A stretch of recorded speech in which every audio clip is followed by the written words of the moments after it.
Well, praise be Jesus Christ. I hope everyone's doing okay. I was sitting out here this morning watching the storms roll in and the rain kind of making its way through the leaves of the trees.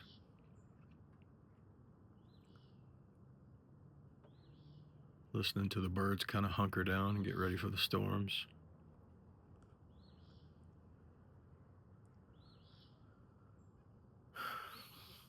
Storm is a perfect metaphor for life, especially for me right now.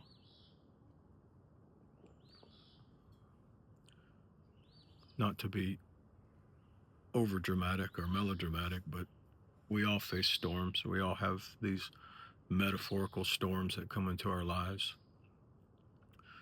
that we have to deal with. We kind of have to hunker down, wait them out, work through them, assess the damage they bring.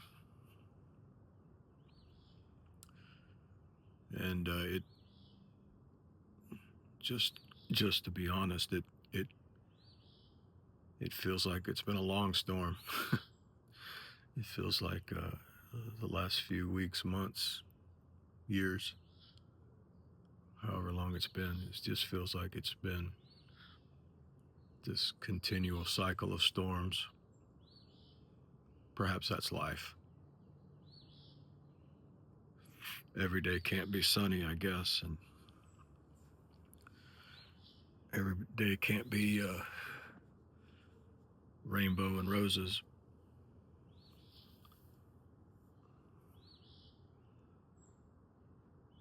I was reading this morning, doing my morning prayers. I just grabbed a Christian prayer, and I don't read in this very much, but for some reason, I was led to grab it this morning, and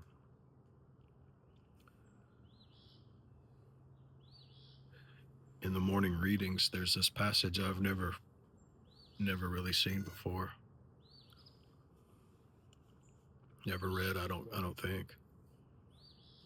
That really speaks to the idea of the metaphor of storms.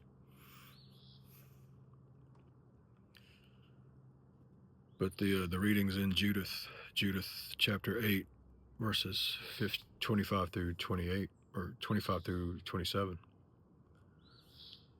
And it says, "We should be grateful for the Lord our God for putting us to the test, as he did our forefathers, recalling how he dealt with Abraham and how he tried Isaac, and all that happened with Jacob in Syrian Mesopotamia, while he was tending the flocks of Laban, his mother's brother. Not for vengeance did the Lord put them in the crucible to try their hearts, nor has he done so with us. It was by way of admonition that he chases those who are close to him." And I read that and I was just kind of taken back a little bit, to be honest.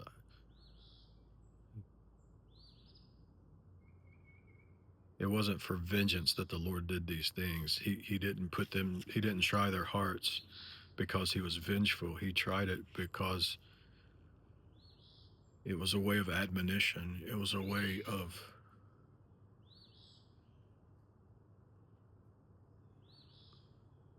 it says here, it was a way of admonition. He chases those who are close to him. It's very reminiscent of the passage in Hebrews where the Lord, talking about the Lord's love as he loves his children, how he chastens them. Those that he loves, he chastens, and those that are not loved and those that are not his children, he doesn't mess with. So I guess what I'm trying to say is, from time to time, it may be more so than we really expect or really want, the storms come, the chastening comes, the admonition comes, the trials come, And it's just a way of strengthening our faith. It's a way of us, of the Lord using the storms, the difficulties, the problems to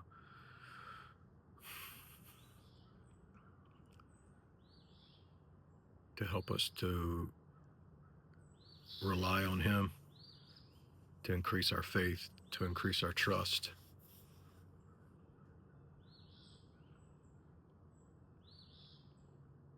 I think about the stories in the scriptures, in the gospels, with the disciples who are in the boat.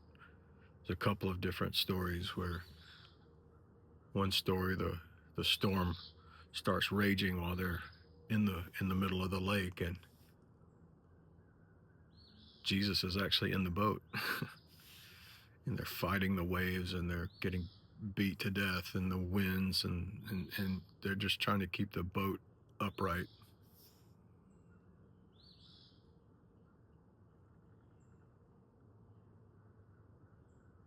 And the disciples, they see Jesus asleep in the back of the boat. They're like, don't you care? Don't you care that we're perishing? Don't you care that we're dying?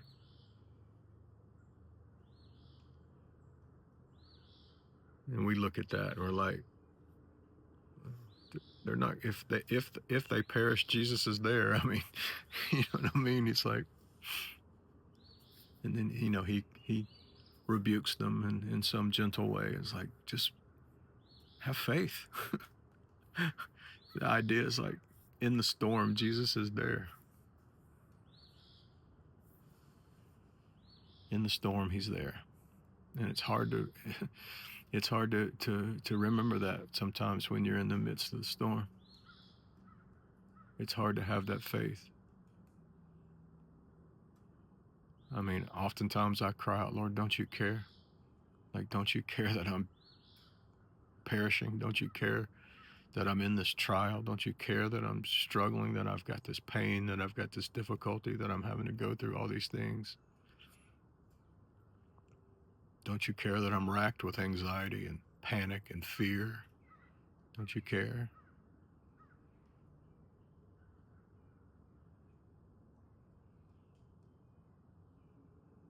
And the Lord, in His gentle ways, just like, have faith.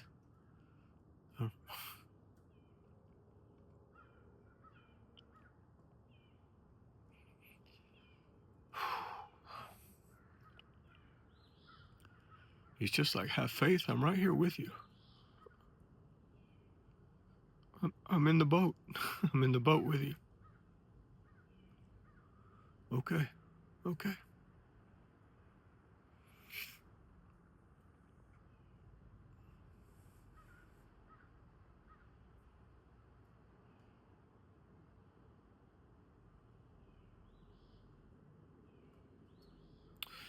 Or even when He's walking on the water in the storm, and they see Him from a distance, They see Him from a distance, and they're scared of the waves, and they're fighting. Again, they're fighting the waves. They're fighting the storm. They're trying to keep the boat upright, and they see this figure. They don't know what it is. It's a ghost, They're like, is this a ghost? Is this a spirit? What is this? Jesus is like, no, it's me. I'm here. You don't have to worry. You're fighting the waves, and I'm walking on them. And the whole story with St. Peter walking out and walking on the water and losing his faith and falling in the water, and Jesus grabbing him, and they both end up in the boat, and they end up to the other side and carry on.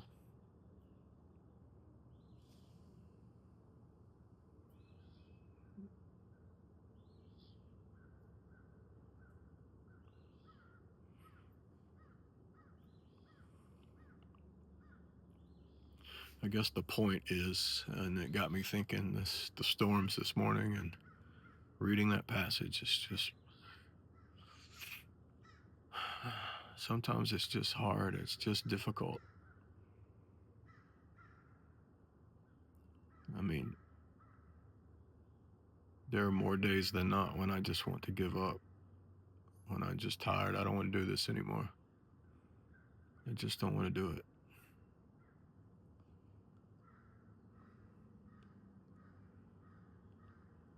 But you keep going, and you keep fighting, and you keep struggling, and you keep pushing. And you try to find and rest in the faith, and try to remember that Jesus is in the boat. He's right there with us. He's right there with you. He's right there with me. In the midst of all the trials, in the midst of all the pain, in the midst of all the uncertainty, in the midst of all the anxiety, in the midst of all the panic, in the midst of the fear, He's right there. He's right there.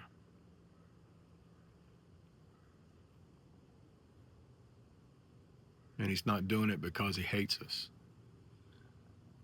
He's not doing it because He dislikes us.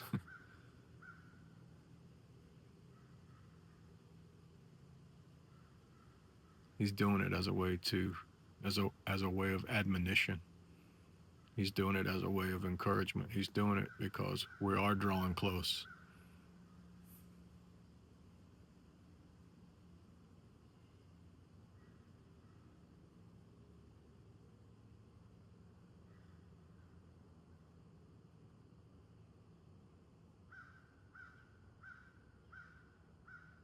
He does it in a way that helps us to strengthen our faith. But I'm not going to lie, it's not easy. It's not easy.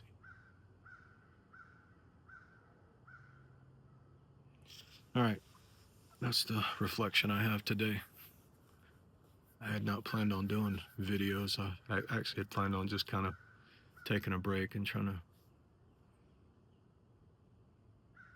figure out what the Lord's asking me to do, but I felt compelled. Anyway, Lord's peace be to you, and I hope that you're encouraged in the Lord. Talk soon.